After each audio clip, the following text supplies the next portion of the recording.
Before we get to today's episode, I want to take some time to thank you for listening to Bible Threads as a part of your faith journey. It means a lot to me as well as to the entire team at Time of Grace. At Time of Grace, we have the privilege of sharing the good news of God's amazing grace through multiple communication streams. There's Pastor Mike's weekly video messages, Grace Talks videos, daily Grace Moments, devotions, printed books, Bible studies, and journals. Then, of course, we have 7 different podcasts, all delivering a message of God's grace. I also want to thank those of you who support this ministry. It's your gifts that make it possible for us to reach people around the world with the message of Jesus' love. So thank you. In our last episode, we considered the many times Jesus used his supernatural power and knowledge to change the lives of the people he met. But we're not finished yet. We have 2 groups of supernatural events that we'll dive into in today's episode. One group is a big one. All of the medical miracles that Jesus performed that didn't involve demon possession. And the second group involves Jesus' absolute power over death. The Bible is incredibly interconnected with threads that run through it from beginning to end. In this podcast, I will uncover these threads, help you dig deeper into God's truth, and inspire you to live your life with greater confidence and joy. Welcome to Bible Threads with me, Dr. Bruce Becker.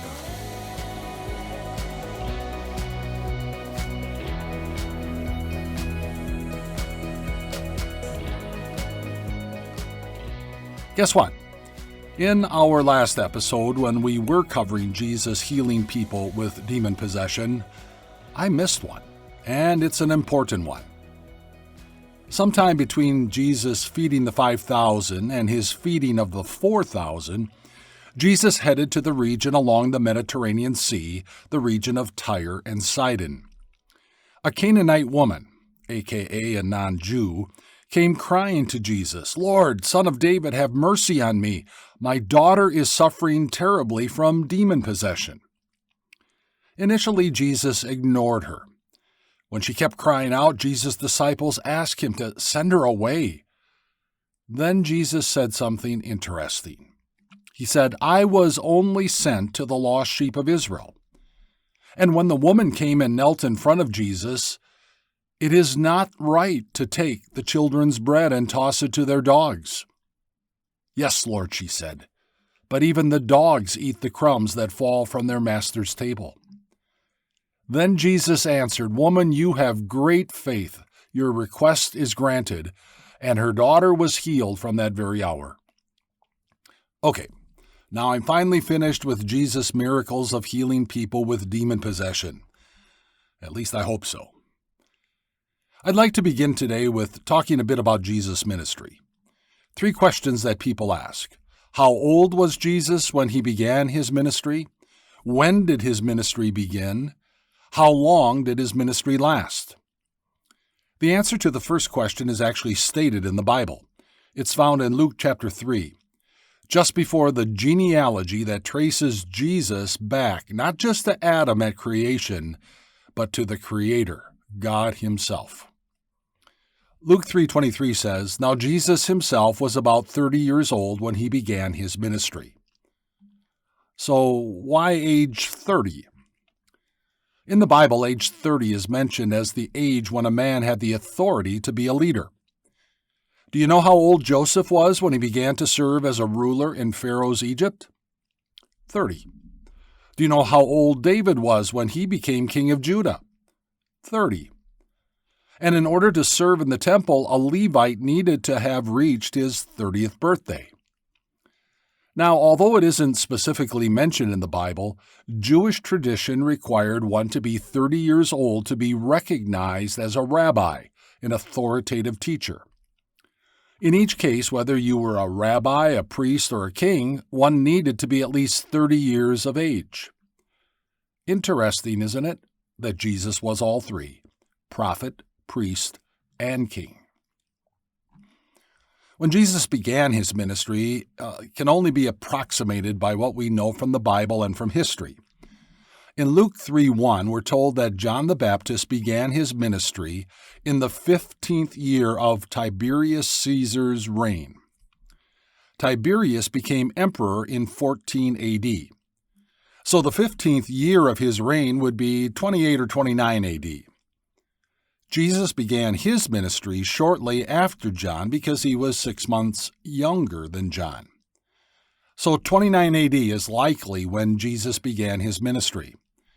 Many Bible scholars suggest it was late summer of 29 AD. We find the reason for that thinking in the answer to our third question. We don't have all the information we might like to answer how long Jesus' ministry lasted. Let me explain. According to John's Gospel, Jesus attended at least 3 annual feasts of the Passover during the course of his ministry. The first one is mentioned in John chapter 2. But this Passover would have likely been in the spring of the year 30 AD, and it isn't the start of Jesus' ministry. By that first Passover, just consider all that Jesus had already done. Jesus had been baptized in the Jordan River by John. From the Jordan, the Spirit led Jesus out into the desert for 40 days, where he was tempted by the devil. From the desert, he traveled north to Galilee to begin his preaching and teaching ministry. He spoke in the synagogue in Nazareth, where the crowd wanted to put him to death. He went then to Capernaum. He called his first disciples. He went to a wedding in Cana, where he performed his first miracle. From Cana, Jesus went back to Capernaum with his family. All this and more happened before he went to Jerusalem to celebrate the first Passover of his ministry. This is why Bible scholars believe Jesus' ministry started in late summer of 29 AD. Another Passover mentioned in John's Gospel is in John chapter 6, verse 4. However, many Bible scholars believe that because of all of the places Jesus traveled to during his ministry, and all of the teaching and all of the miracles and all of the interactions with the Jewish religious leaders, that there was another Passover between the one mentioned in John chapter 2 and John 6. The last Passover mentioned in John's Gospel in chapter 11 occurred right before Jesus' crucifixion and death. Then, to the timeline, we need to add 40 days after Jesus' resurrection. So, if there were only 3 Passovers that Jesus celebrated during his ministry, that would mean his ministry lasted about 2.5 years.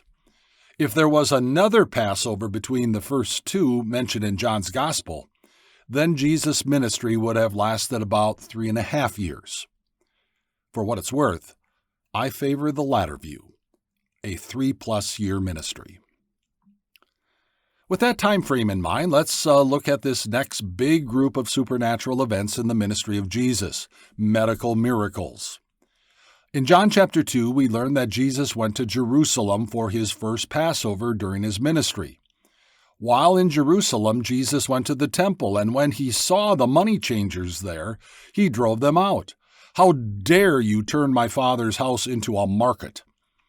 The Jewish religious leaders challenged Jesus. "What miraculous sign can you show to prove your authority to do all of this?" Jesus answered them, "Destroy this temple, and I will raise it again in 3 days."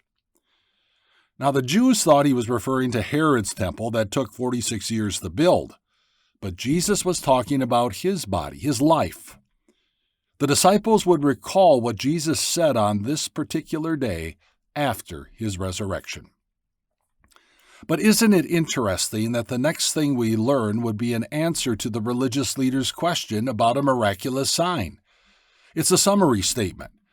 Now, while Jesus, was in Jerusalem at the Passover feast, many people saw the miraculous signs he was doing and believed in his name. On a second visit to Cana, there was a royal official whose son lay sick in Capernaum. This official came to Cana looking for Jesus, found him, and begged him to come and heal his son, who was close to death. Jesus told the man, "You may go. Your son will live." The man took Jesus at his word and headed home. I'm just amazed at faith like that. On his way home, the official servants met him with the good news that his son had gotten better at the exact time that Jesus had said, "Your son will live." By the way, this was the second miracle that Jesus performed, the first two being in the town of Cana. Recall when Jesus went to the synagogue in Nazareth from our last episode? Shortly after that event, he traveled north to Capernaum and went to teach in the synagogue there. This is where Jesus healed his first demon-possessed man, whom we also mentioned in our last episode. After leaving the synagogue, Jesus went to the home of Simon, who would later get a new name from Jesus, the name Peter. At Simon's house, we meet Simon's mother-in-law, who was suffering from a high fever. The family asked Jesus to help her. So Jesus bent over her and rebuked the fever, and it left her. She got up at once. Jesus rebuked demons who were possessing people, and here he rebukes the fever of Simon's mother-in-law. To rebuke someone or something means to express strong disapproval or to denounce. A question comes to mind, one that we can't answer. Did demons have anything to do with the high fever? The Bible doesn't tell us. That evening, when the sun was setting, the people brought to Jesus all who had various kinds of sickness, and laying his hands on each one, he healed them. Moreover, demons came out of many people, shouting, "You are the Son of God!" But he rebuked them and would not allow them to speak because they knew he was the Christ. It's clear that Jesus did not want any testimony that came from demons, even though that testimony was true. Shortly after Jesus called some of his first disciples, a man came to Jesus who was covered in leprosy. When he saw Jesus, he fell with his face to the ground and begged him, "Lord, if you are willing, you can make me clean." Jesus reached out his hand and touched the man. "I am willing," he said. "Be clean." And immediately the leprosy left him. I do want to mention that the Greek word translated as leprosy means any dreaded skin disease, of which leprosy was one kind. One of my favorite Bible stories as a kid that involved a medical miracle was the hole in the roof story. One day Jesus was teaching inside of a house. Some men approached the house carrying a man on a mat, think stretcher, who suffered from paralysis in his legs. They wanted to get the man to Jesus, but it was too crowded. So they went up on the roof, took off the tiles, and lowered the man into the house right in front of Jesus. When Jesus saw their faith, he said, "Friend, your sins are forgiven." Which got some Pharisees and teachers of the law thinking to themselves.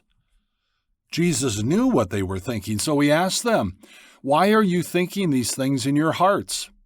Did you catch that? Jesus can read hearts. Which is easier to say, "Your sins are forgiven," or "Get up and walk"? So that you may know that the Son of Man has authority on earth to forgive sins, he said to the paralyzed man, "I tell you, get up and take your mat and go home." And he did. On another occasion, again in a synagogue on the Sabbath, Jesus again read the minds of the religious leaders who were looking for a reason to accuse him. They wanted to see if Jesus would heal on the Sabbath, which they believed was unlawful. Just prior to this event, Jesus had made the claim that he was Lord of the Sabbath. And there in the synagogue was a man with a shriveled hand. Jesus had the man stand in front of him, and then he asked the religious leaders, "I ask you, which is lawful on the Sabbath, to do good or to do evil, to save life or destroy it?" Jesus healed the man, making the religious leaders furious. Literally, the original word means they were filled with madness, and they began to plot how to get rid of Jesus. On a visit to Jerusalem, Jesus visited a pool of water known as Bethesda. Around the pool, there were people who had various medical conditions. Periodically, the waters in this pool would stir, and whoever could get into the pool first when the water stirred would be typically healed. There was a man there who could never get in the pool fast enough to be the first one. So Jesus asked him if he wanted to get well. Then Jesus told him, "Pick up your mat and walk." Jesus performed this medical miracle again on the Sabbath, and you can imagine the religious leaders' reaction when they heard about it. On Jesus' next trip to Capernaum, Jesus healed the servant of a Roman centurion. The centurion had heard that Jesus was in town, so he asked some Jewish elders to go to Jesus and plead on his behalf for Jesus to come and heal his servant. As Jesus headed to his house, some friends of the centurion met Jesus on the road, and they gave Jesus a message from the centurion. He said, "I don't deserve to have you come under my roof. Just say the word, and my servant will be healed." Upon hearing this, Jesus said to the crowd, "I tell you, I have not found such great faith even in Israel." Then Jesus healed the servant without ever going to the centurion's home. In just a bit, we're going to talk about Jesus and the daughter of Jairus. When Jesus was on his way to Jairus' house, a rather unique medical miracle occurred. In Luke chapter 8, we learn that the crowds were almost crushing Jesus. There were so many of them. A woman was in that crowd who had a bleeding disorder for the previous 12 years. She came up behind Jesus and touched the edge of his cloak. Immediately, her bleeding stopped. Jesus wanted to know who touched him because he knew that his power had gone out. The woman came forward and fell at Jesus' feet and told Jesus why she did it. "Daughter, your faith has healed you. Go in peace." After this healing event, Jesus went on his way to Jairus' house. 2 blind men followed him, calling out, "Have mercy on us, Son of David." When he had gone indoors, the blind men came to him and asked them, "Do you believe that I'm able to do this?" "Yes, Lord," they replied. Then he touched their eyes and said, "According to your faith will it be done to you." And their sight was restored. It's at this point, apparently in Jesus' ministry, that he went to Tyre and Sidon and healed the Canaanite woman's daughter. And when he left that region, he traveled back to the Sea of Galilee and the Decapolis. The Decapolis were 10 ancient Greek cities, with 9 of the 10 located east of the Jordan River. There, some people brought to Jesus a man who was deaf and who could hardly talk. After taking the man away from the crowd, Jesus put his fingers in the man's ears. Then he spit and touched the man's tongue. Jesus looked up into the sky and with a deep sigh said to the man, "Ephphatha," which means "be opened." Immediately the man could hear and speak. From the Decapolis, located southeast of the Sea of Galilee, Jesus and his disciples got on a boat and traveled to the northwest shore of the Sea of Galilee, a region known as Dalmanutha. From there they headed to Bethsaida, where Jesus healed another blind man. This time, after leading him out of the village, Jesus spit in his eyes twice, because once wasn't enough, and his sight was restored. One day Jesus and his disciples were walking along and met a man who had been born blind. The disciples asked, Who sinned, this man or his parents, that he was born blind? Neither this man or his parents, but this happened so that the work of God might be displayed in his life. Then Jesus spit on the ground and made some mud with his saliva. He put the mud on the man's eyes and told him to go wash in the pool of Siloam. After he did, he could see. One Sabbath, Jesus encountered a woman who had been crippled for 18 years. She was bent forward and couldn't straighten up. Jesus said to her, "Woman, you are set free from your infirmity." He put his hands on her, and immediately she straightened up and praised God. Of course, the synagogue ruler was upset that Jesus healed on the Sabbath. On another Sabbath, Jesus went to eat in the house of a prominent Pharisee, and he was being watched. There was a man there who had dropsy. Do you know what dropsy is? Today we call it edema, too much fluid in the body's tissues. Jesus asked the Pharisees and experts in the law whether it was lawful to heal on the Sabbath. They didn't answer Jesus' question. It didn't matter. Jesus healed the man. One of the most well-known medical miracles was the healing of the 10 lepers. Jesus told these 10 lepers to go and show themselves to the priests to get a clean bill of health. On the way, they were healed. One of the takeaways of this event was that only one of the lepers returned to Jesus to give thanks, and he was a Samaritan, a non-Jew. This encounter occurred as Jesus was on his way to Jerusalem for his last Passover. Another encounter that Jesus had on his way to Jerusalem involved 2 blind men. Jesus touched their eyes, and they could see. What's noteworthy is that both men joined the crowd in following Jesus. The last medical miracle in Jesus' ministry occurred in the Garden of Gethsemane as Jesus was being arrested. Peter had whipped out a sword and cut off the ear of one of the high priest's servants. Jesus reached out, touched the man's ear, and healed him. Now, in addition to all of these specific medical miracles, there are 9 times by my count when there aren't any specifics mentioned, but just the statement that Jesus healed many in this place or that place. Do you ever wonder how many people Jesus actually healed? The last group of supernatural events in the life and ministry of Jesus are matters of life and death. In Luke 7, we read that one day Jesus was entering the town of Nain. This was early in his ministry. A funeral procession was coming out of the town. The only son of a mother had died. Jesus stopped the procession, touched the coffin, and said, "Young man, I say to you, get up." And he did. One day, a man by the name of Jairus came to Jesus asking him to heal his daughter who was dying. Jesus headed to Jairus' home along with Jairus and the crowd. Remember, this is where the woman with the blood disorder touched Jesus' robe and he healed her. After that, a servant came to Jesus and Jairus and said, "Your daughter is dead." Jesus continued on to Jairus' home. People were crying. Jesus told them to stop crying because the girl wasn't dead, just sleeping. And the people laughed at Jesus.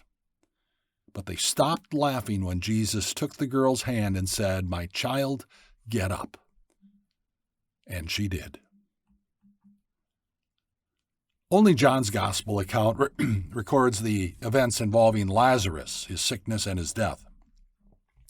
Lazarus lived in Bethany, a small town just outside of Jerusalem, along with his sisters Mary and Martha. They were dear friends of Jesus. Word came to Jesus that Lazarus was sick, and Jesus stayed where he was for 2 additional days before heading to Bethany. When he did arrive, Lazarus had since died and had been in his grave for 4 days. Jesus told the people to open the grave. "Lazarus, come out!" And the dead man came out, his hands and feet wrapped with strips of linen and a cloth around his face. Jesus said to them, "Take off the grave clothes and let him go." Jesus had the supernatural power even to restore life to dead people. And he's going to do that on the last day. The intersections between the natural and the supernatural occurred more frequently during the life and ministry of Jesus than anywhere else in the Bible. But that shouldn't be surprising to us. It's what happens when the God of heaven steps into the world of the Bible. Our next episode will be the final one in this series. In it, we'll cover the remaining supernatural intersections occurring in the rest of the New Testament, namely the book of Acts and the epistles, or better known as the New Testament letters. If you have any questions about this podcast, please email me at bruce@timeofgrace.org. I'd love to hear from you.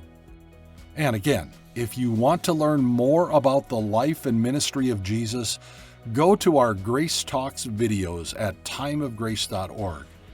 There are plenty to choose from, and they're really good.